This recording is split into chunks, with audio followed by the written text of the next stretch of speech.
twisting, turning. That's a penalty, is it? No, he's still going. Oh, how about that? How about that? Two friends, two minds, and one love for Arsenal Football Club. You are now listening to the Caught in Two Minds podcast. Meanwhile, Shevin weaves his way through.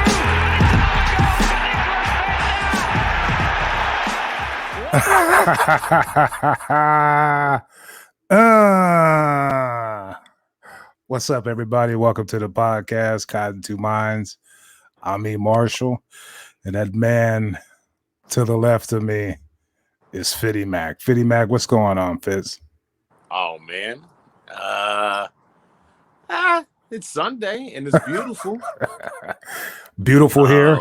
Yep. You know, before we get started, I'll throw that quick shout out to our a man that goes by the name of Man-Sized nowadays. Man-Sized. Okay. Interesting. But, it's our homie D's birthday, so a happy birthday to our homie D here in Oakland. An Oakland original. That's a D as in Delta, not E as in Echo. That's right. We got E. We got D. And who else we got? We got one of our biggest fans. I'm gonna go ahead and say it. who? Little Do, baby. What's going on with you? Oh yeah. You know, I got a later shout out for Little Do. Well, Little come Do on. Stables. You know what I mean? You can catch him on Twitter. Lil Do Stables. DEW Stables. Oh yeah. Good times. Well, you know, Arsenal hosting Fulham, team they've never lost to at the Emirates. Boy. Yeah. Your first thoughts when you saw the lineup? Let's dig right into it. This ought to be a nice quick one. I'm gonna tell you what, I had a little theory about it, and I just thought, you know what, with the games coming down the road, if there's a game that you're gonna try to grab a rest for somebody here and there, today is probably the day. Definitely. So I thought it was the right move playing Martinelli, even though I think some people said I think Pepe should be playing and blah, blah, blah. No, I was completely fine with that. That's a good shot. Good with that one. Gabriel back in the lineup. That seemed fine. Little surprised at Ryan in goal, but once again, I thought about that little theory and was thinking, you know what? If Leno's going to get one more day off before the rest of the year, give it to him now. Give it to him today. Yeah, he's been playing pretty much all season. So yeah, this is a nice game for him to get a little rest. Just because, you know, we got Everton coming up on Friday. That should be a tough game. And then after that, we got the Europa Leagues midweek. It seemed like the one that everybody was questioning on Twitter was wow, El Nini out there and not Partey. But once again, I don't know. We've watched Partey break down a couple times this year already. I don't want to overwork him or nothing. No, I wasn't. The only thing that worried me with El Nini playing with the people that were out there was, were we going to be able to pass the ball forward as much as we needed to? And there was a few incidences throughout the game where you could see the ball go to El Nini. You see some people making runs, and he just, sideways and back. That was my only fear. But even with that, we had enough talent out on the pitch to beat this team. The only thing I would complain about, or the only thing that was disappointing, is we didn't just come out and try to, run them off the pitch. We didn't try to do that. I didn't think so. You didn't think so, huh? No, I didn't think the aggressiveness was where it needed to be as far as pressing, just all out. Pretend we're down 2-0 and try to get a goal. Just anything. I didn't see that at all. Okay. Did I watch a different game? I'm going to agree to disagree. I mean, I felt like we kind of got on them. And stuff like that. It seemed like first half We didn't give nothing. Like, we didn't give them anything. All right. Well, look at me. You know me. I got to pull up some stats. Let me see. Let me see if I'm wrong. But yeah, and I mean, I felt like Martinelli was going after it a little bit. I felt like Saka and ESR kind of had something going over there. Damn, we had 18 shots. Total? Would you have guessed that? That seems high to what I would if I was guessing. Right. I did feel like we did actually get some shots off today that we normally, I mean, Arsenal's good for about maybe 8 to 9 tops. 5 out of those 18, only 5 on target. 70% possession.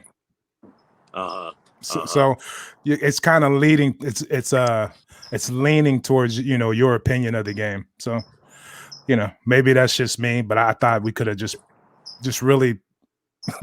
How much possession do I want? Pass the ball forward more, be a little more aggressive. That's yeah. But yeah. Anyway, go ahead. And Bellerin was back. The timing is all jumbled a little bit. We don't necessarily go chronologically, folks, on this. So, the point you were making about El Nini not passing balls forward and stuff like that a couple times, yeah, like.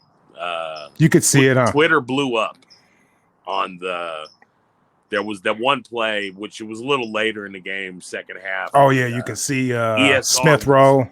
Smith Rowe was wide open. He made a great run. You could see it on the screen. I saw it and reacted.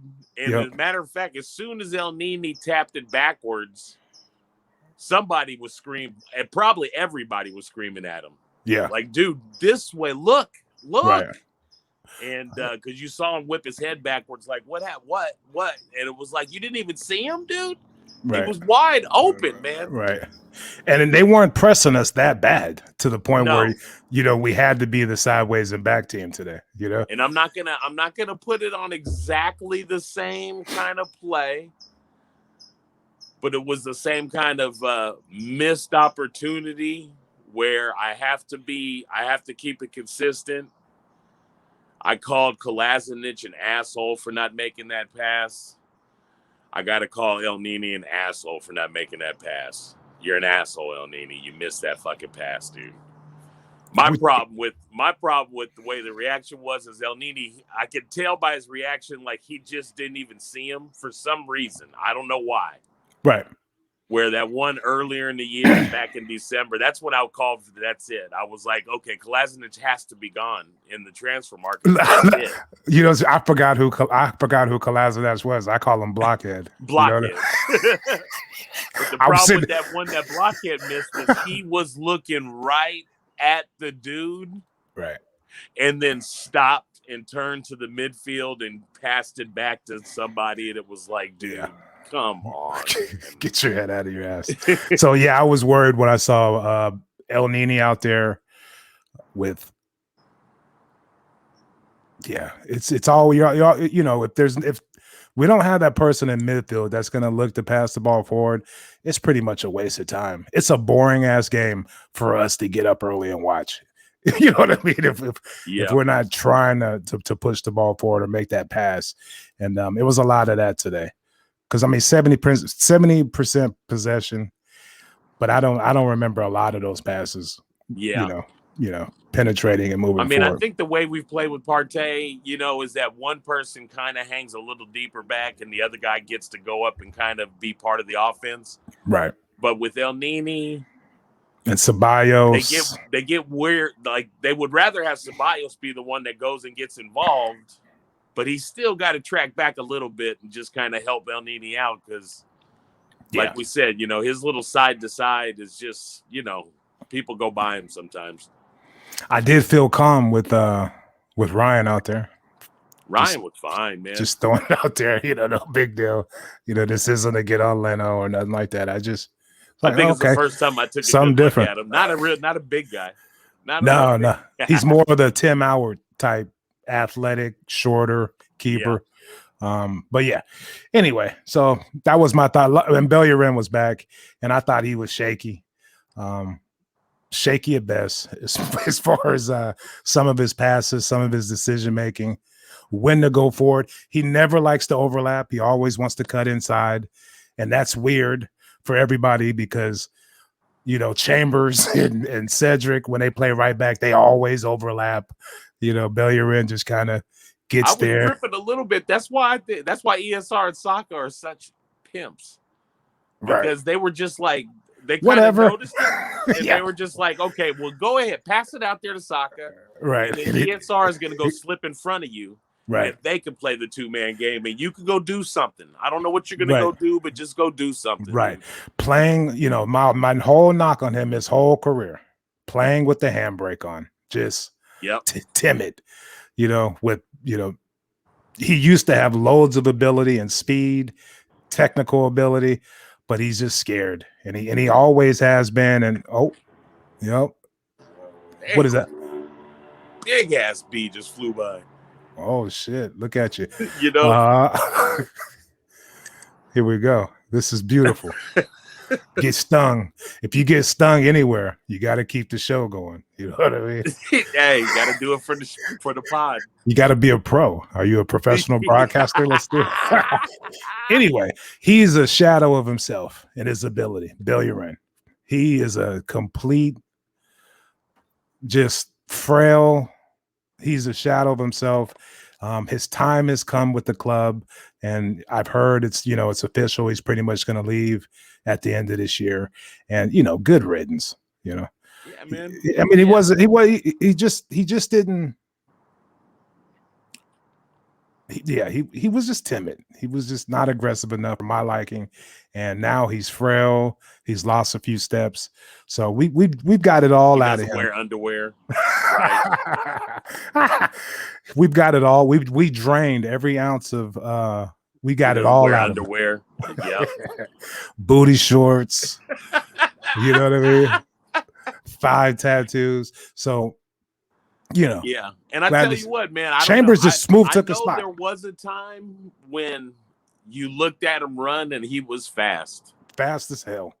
But I mean, please take the tag off, people. Like, speed is like, he's not fast in any way. Actually, any way, he can't blow by somebody. The main thing in the Premiership is he can't keep the. You pass him the ball, he's got to get rid of it quick. Because he's tiny and people will body him up and play. And the ref's gonna let somebody actually kind of bump you. Right. It's like Torreira in the midfield.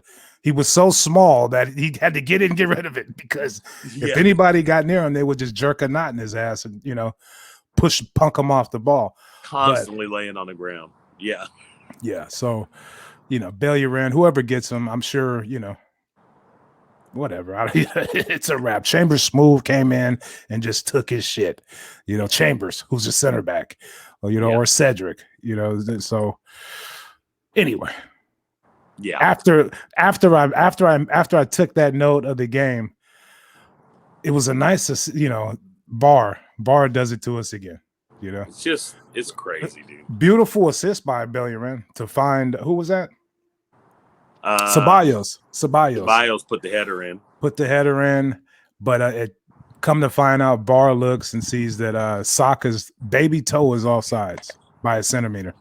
Are you okay? You look worried as hell. No. I'm dodging bees, but in the meantime. That one just hurt me, man. It's just ridiculous, man. Yeah. It's bad, but you know what though? VAR did his job. Oh, okay. So that's where you're at with this. I mean, I don't know what to say though. I mean, what are we gonna do? Complain that they called the VAR? To me, well, actually, no. I'm thinking about the next VAR decision. Right. Yeah. Right, but you can. It's ruining the game. It's ruining the game of football. Yeah. I mean, the best point I saw somebody make today was like the way it's ruining the game is that nobody enjoys anything.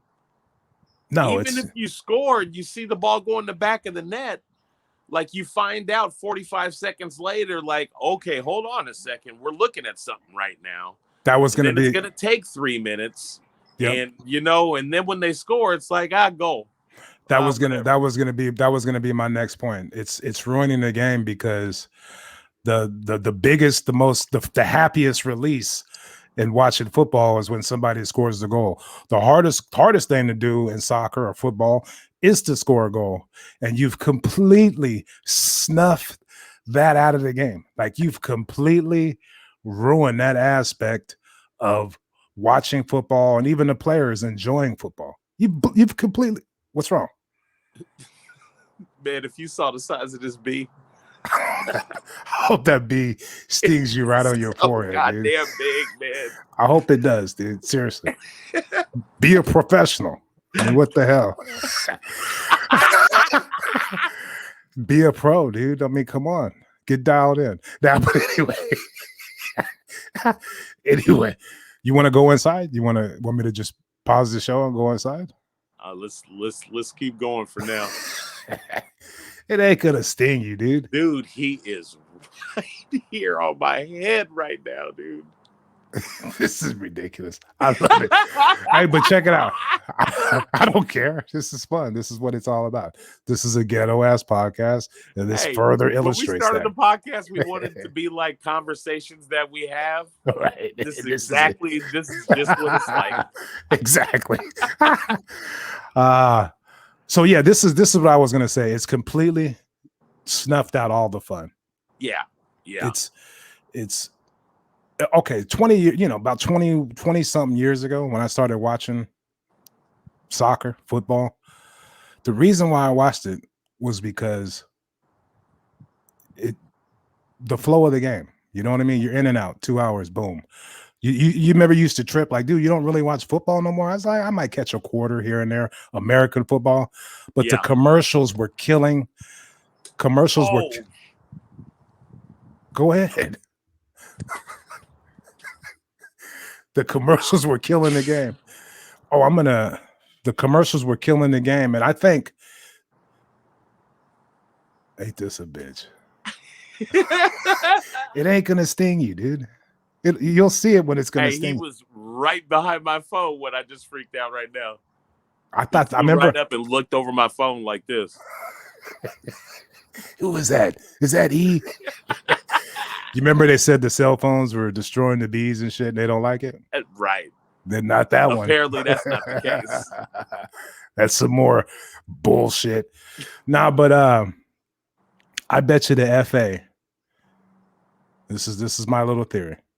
I bet you the English FA is going to try to shoe in commercials during the VAR decisions. During the VAR, they're going to turn it into American football, the NFL, and that completely damn near ruined American football for me. I can't sit down and watch a 3-hour game, but you can already tell there's a perfect opportunity for them to make money doing that. And I think it's going to happen because the decisions are coming more and more, and they're taking longer and longer. The advertisers are like, just guarantee me 30 seconds. Just give me 30 seconds on a replay. That's all we want to do. Or when somebody scores, take 2 minutes. Just always take 2 minutes. Squeeze a commercial in there. And any other decision, squeeze a commercial in there. It's going to happen that people need money and everybody's greedy, and they're going to ruin the game. They're going to ruin the game that I've grown to love because they didn't have all that shit. Here in America, it's commercial. You know what I mean? You get up on Sunday to watch NFL football, commercials after every play, kickoff, commercial.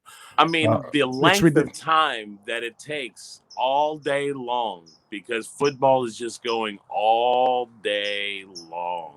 Right. And and they even talk about how bad the experience is for the fans at the game. Right. Well, when you're at the game, you standing around like, what's going on? Standing on the field. Like, they just out there, the whole team is standing out there, and you're like, how come they're not playing? And they're like, it's a TV commercial right now. That was one of the last things I remember about going to a Dallas Cowboy game. I was like, what's going on? Oh, it's a commercial. And fools are just standing around for like 5 minutes. Yeah. It's ridiculous. So they're gonna ruin the game by doing that. I don't know what they can do to fix it, but the offsides is not supposed to be that close. You know, if it's clearly offsides, if you can play the video and you can see, okay, yeah, he's offsides, then he's offsides. But if you can't do that and you got to look and bring the little line in and get it dialed in and try to figure out. Well, there was three offside. There was 3 VAR decisions in the game, and each one of them may have gone a different way by a call on the pitch without VAR. Like, all 3 of them could have gone other ways. Like, they probably don't call that on Saka. No. I don't know. To me, the one where they gave them the penalty. Yeah. They gave them the penalty, but to me, like, the whole thing it wasn't even a penalty, man. They didn't look at that. They didn't look at that. They only looked at the offsides. They're just looking to see if it was offsides, and I was thinking, like, I guess it's not. And then I'm telling you, and I do think, like you were saying, man, like the TV, they're in cahoots with all the VAR and everything. Well, yeah, it's like they don't want to. They like, immediately on that play went to like 7 different angles of the did Gabriel foul the guy, and they kept showing it on this side and that side, and then here's a zoom in on the toes, and you see how he's stepping on his toes. He definitely got. But they were saying he got him before anybody even pointed out, like, it looks like he stepped on him. right. Gabriel didn't touch him. He didn't touch him, except I guess he nipped his toe. I guess he did. It looked like the guy kicked the ball off Gabriel's foot, and after that, he kind of hit his toe. But definitely a call that didn't have to be called. Probably wouldn't have been called usually, but no. But the thing with that is, he had already kicked the ball off of Gabriel. Yeah, that's my point. And so, yeah, Gabriel might have clipped his toe just a little bit after he had already tried to do whatever he was going to do with the ball. Acting like he was going to touch it by him or something, but no. And just ridiculous. But they didn't look at that. They looked at the offsides call. Yeah. They looked, but I mean, all that is important. And the offsides on that one, it was his fingertips. So you can't score with your fingertips. So he's not offsides. I thought his kneecap was offsides a little bit. But I kept looking at, like, I looked at the rest of his body, and I'm like, I'm not sure, dude, if it's like, I don't know, you know? Right. So it's they all went against Arsenal today. Every last one of them. But, you know, I mean, there should be a VAR decision on when that exact moment the guy passes or kicks the ball to determine the offsides. They just they get it to a certain point where, okay, it looks like he's kicking the ball forward or he's making the pass, but then they go look and see if the guy is offsides. Do a whole VAR investigation of when is the actual split second moment when he kicks the ball, and then look and see if he's offsides. You know what I mean? Like, investigate that a little more and start your lines all up first. Right? Let's see, did he touch it yet? Yeah, is he kicking it right? You know what I mean? Because the margins are so slim, you should have that investigation on both ends of the offsides. Yeah, if this is what we're trying to do, when they were as close as they were today, then maybe we should be making sure. Did he actually kick the ball yet? When is the exact moment? You know, if this is what we're trying, if this is what we're trying to do, while we're being petty. But in the process of everything, they're squeezing the life and enjoyment out of the beautiful game of football, just destroying it left and right. For what reason? I don't know. To get it right. Okay. That's fine. I remember when I was younger how Americans, like, one of the things they loved to point out about soccer was like the whole, like, there's penalties, but the clock is still running. The ball's out of bounds and the clock's still running. The guy that's throwing the ball in, he's running up and down the sidelines and stuff before he throws it. And they were like, it's craziness, you know? Right. But I mean, once you start watching for a while, you kind of understand all of that. Like, and all that kind of makes sense and you're okay with it. I hate the fact that soccer is bending to the kind of American standards that, like, they were You know, we'd like to see some more accountability in the game. You know, and I'm telling you, what's wrong is wrong. We need to know. You know, right? There's so much money on the line. You have to get it right. Yeah, you have to. Okay, well, you've ruined the game. You can't even celebrate a goal now. Like, what's the point? Yeah. What's the point? You score a goal and everybody's like sitting on eggshells, like, oh shit, I don't know. Let's wait. Like, what fun is that? Yeah. Seriously, especially for soccer. Yep. That's the whole, enjoyment. It's like, remember, didn't ESR score on Thursday or something, and he looked over his shoulder immediately, like, was I on sides? Yeah. Like, they're going to have to start training the guys to, like, not give any tails away. Right. Because it'll take nothing for the ref on the sideline or on the pitch to be like, you know just what? Raise the flag. Let's go take a look at it. Let's go take a look at it. Exactly. But there's so many incidences throughout the game where you're not doing that. Yeah. You know what I mean? You're not being overly I don't know. You're not really looking for everything. You're only looking for key moments. Totally. And what's the point of that? If we're trying to get it right, let's get it all right. And then you've completely ruined the game. But yeah, what they're trying to do is they're trying to squeeze in commercials. I guarantee it. It's coming. After every goal, after any VAR decision, they're going to cut away to a damn Verizon commercial or an insurance commercial, or a Cialis commercial if you're in American football, if you're in NFL. I think the summer mid-half breaks, that was like their little tester. Yeah, they did the little mid-half break, and then they would do the little shrink screen like they do on golf. And throw the commercial up on the other side and try to see, like, are we going to get a lot of complaints about this? Or, totally. In the beginning of the game when it's getting ready to start. Yep. And you see everybody lining up and they getting ready to get. Yeah. Yep. Totally. So, anyway, it's brutal now. You're getting up at 5:30 to watch these games, and we've already discussed their first goal. I didn't think it was a penalty. Yeah. They gave it to him. So what else? I didn't think, I thought he brought in Pepe and Partey around the 67th minute. Some people were thinking he waited too long, but it's, that's plenty of time. I don't know. That's plenty of time. That's plenty of time. Yeah. Yeah. I start getting antsy if I don't see guys coming in by like 75th. minute is usually like my little watermark. If we're losing, I'm a 70th minute guy. You got to give them 20 minutes to do something. 15, if it's tied and we maybe need to nick a goal, then I'm cool with giving them 15 minutes. But we're down, bring them in. I thought Smith Rowe's first touch and Laka, their little chemistry together in the first half, tremendous. Saka. Kind of, he had a pretty good game. It was just he looked he had a lot of bounce in his feet today, a lot more than I've seen in recent games. He looked like he was energized. Yeah, coming off last match too, because before that we had mentioned that he looks tired. Yeah, he looks a little crocked, but I think the last two matches you could see that energy. Yeah. I thought I actually thought, especially for the first half, the energy was coming from Martinelli.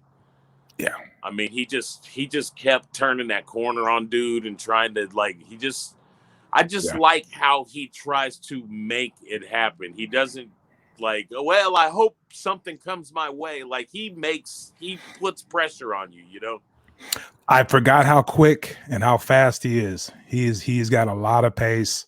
And technically he's able to handle the ball. He can cross it with either foot. He gets shots off.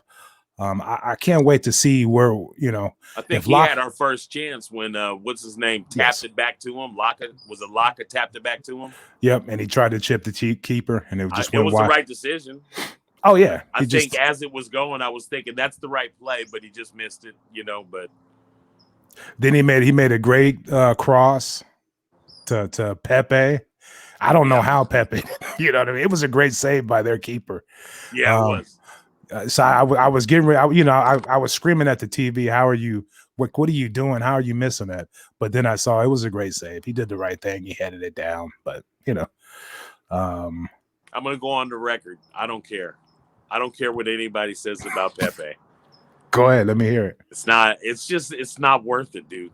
It's not worth it. Like the I know he can give us goals sometime, or in Europa League.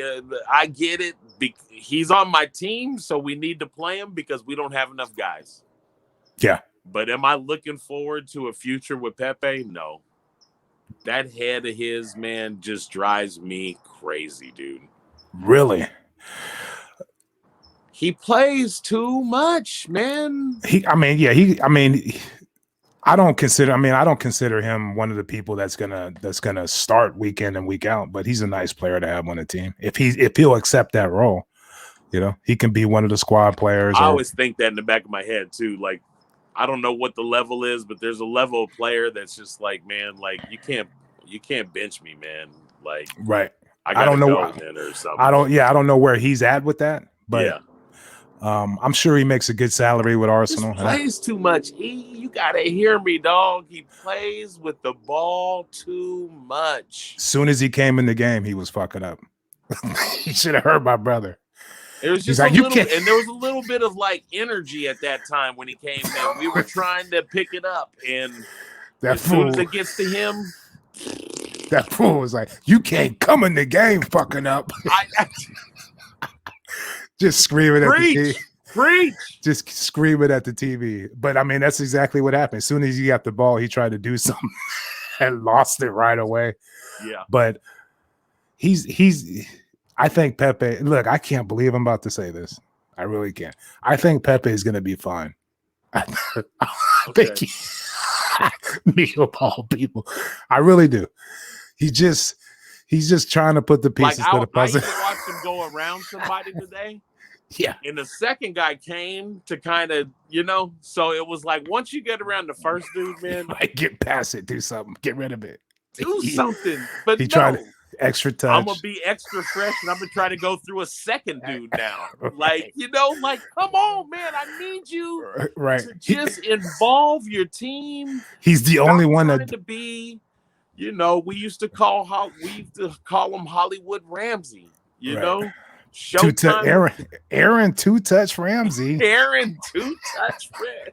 Just stop, man. Stop trying to be somebody and be part of the team. I really think if Laka leaves and Alba doesn't get his shit, I think Pepe would be a nice number 9, right down the middle.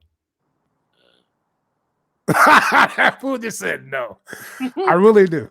Because that'll keep him out of the way. Then he can get it and try some fancy shit and shoot right away. I just always got somebody else. I'd rather just put Martinelli up there. And I'm interested to see him out there, but he's better at playing out on the wing than Pepe, is what I'm saying. He's more direct. He could, he makes the cross. He does something. He doesn't lose it. He doesn't waste any time. He's not trying all kind of tricks. Whereas Pepe, I don't know, put him right down the middle. That is true. He could finish, when he has time, he could, he's good. He's great in tight spots. Like, yeah. Just get him out of the way. Put him in. If you like to play, I guess that's the one position. That's the one place on the pitch where you can kind of, you could turn around on somebody and play with them. Like, all right, I'm going to go right at it. I'll just shoot it. Whatever.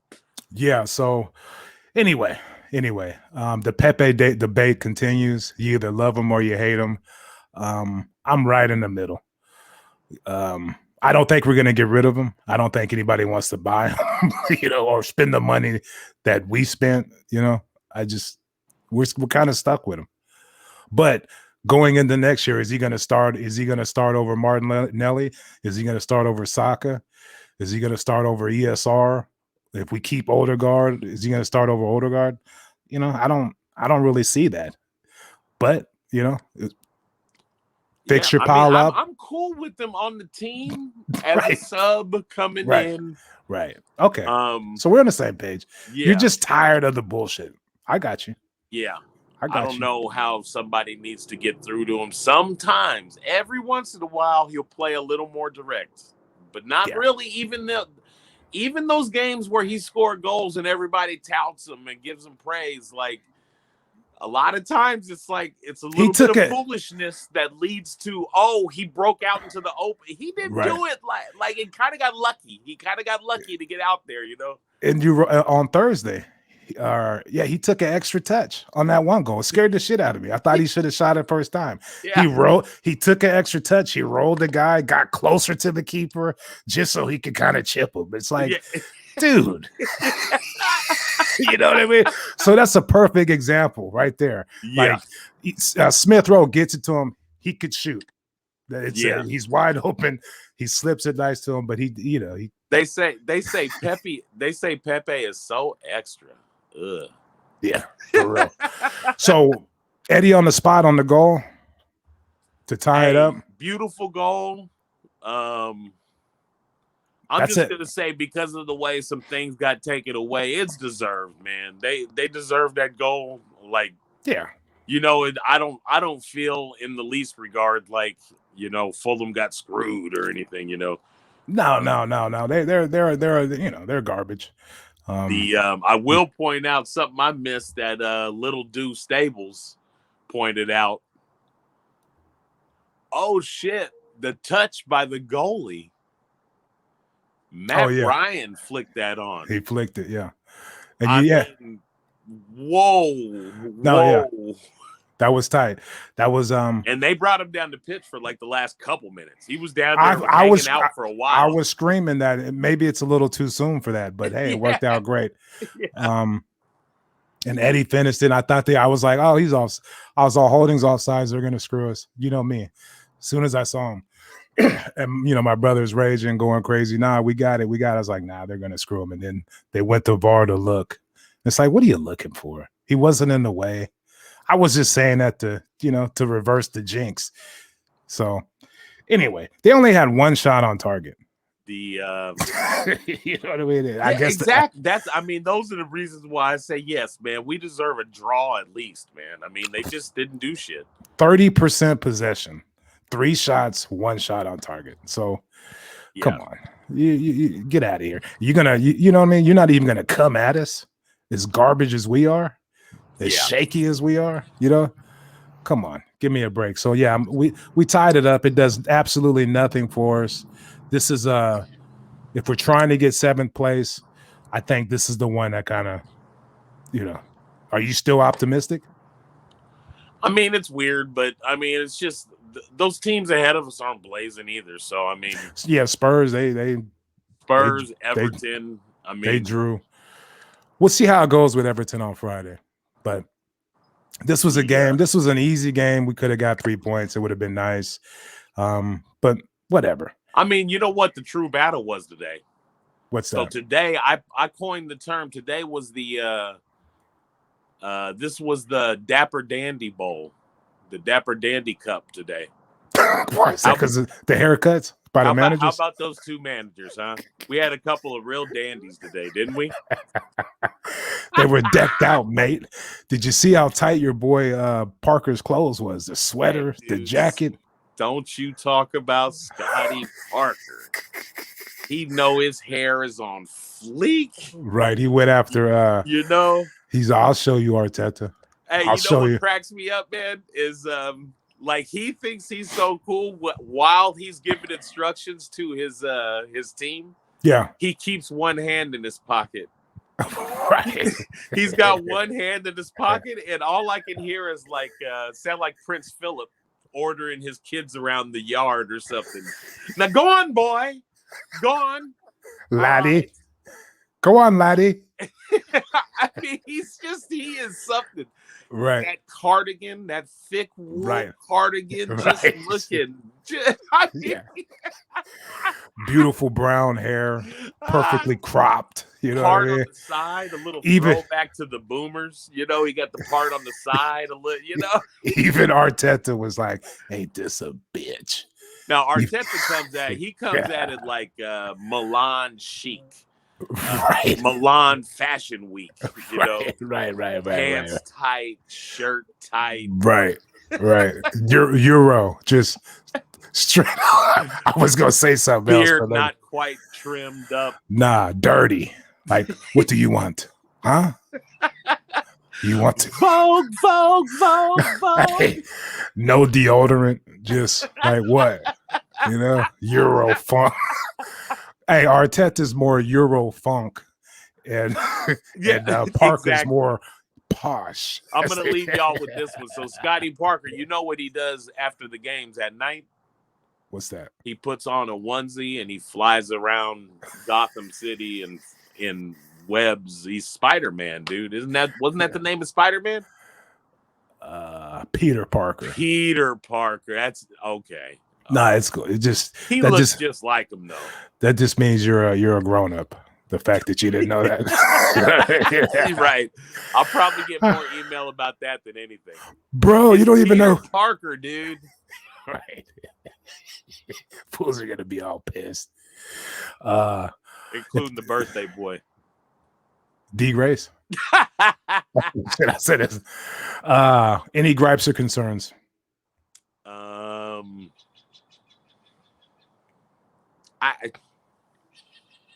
I don't really have a gripe, man. I don't know.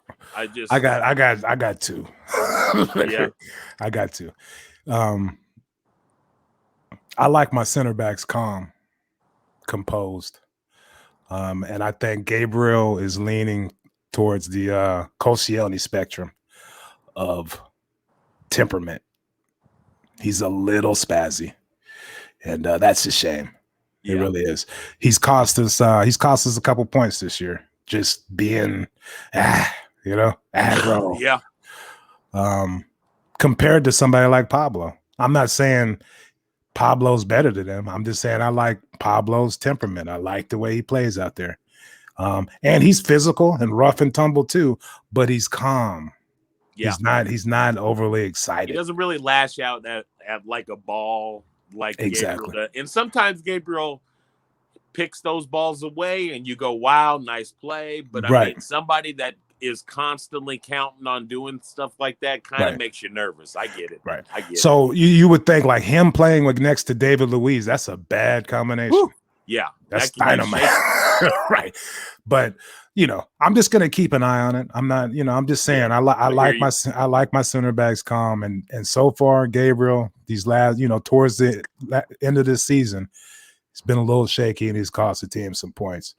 And another thing I want to say, if you're a footballer, racism sucks. Me and you, we've dealt with it our whole lives, not in a way where we're crying or butthurt about anything or sad. You know what I mean? Right. Right. But if you can't handle reading shit online from strangers to the point where it's gonna, you're sad and it's gonna ruin your life, as a world, we're screwed. I know. I'm hearing ask people, be strong enough, man. Just know every time you open Twitter, like that's not life.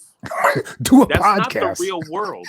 So you can expect to read the most atrocious, just stupid shit you've ever read, and they're trying to do that, and they're trying to make you mad.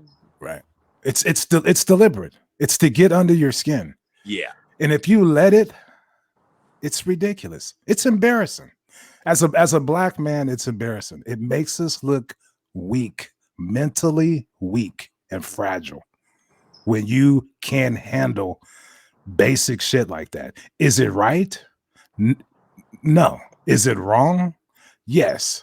Can you handle it? Of course you can, because it's from strangers. Yeah. It doesn't mean anything. So just let all that shit go or get offline. If you can't handle it, or start a podcast and look at how much shit you receive from people. You know what I mean? Anyway, I'm off it. I'm off the soapbox. I just think all this shit with, anyway, I'm done. I'm done. Yeah. You got anything else? There's no standout of the match. My player of the game is Matt Ryan. Okay, because of that the flick on was so important.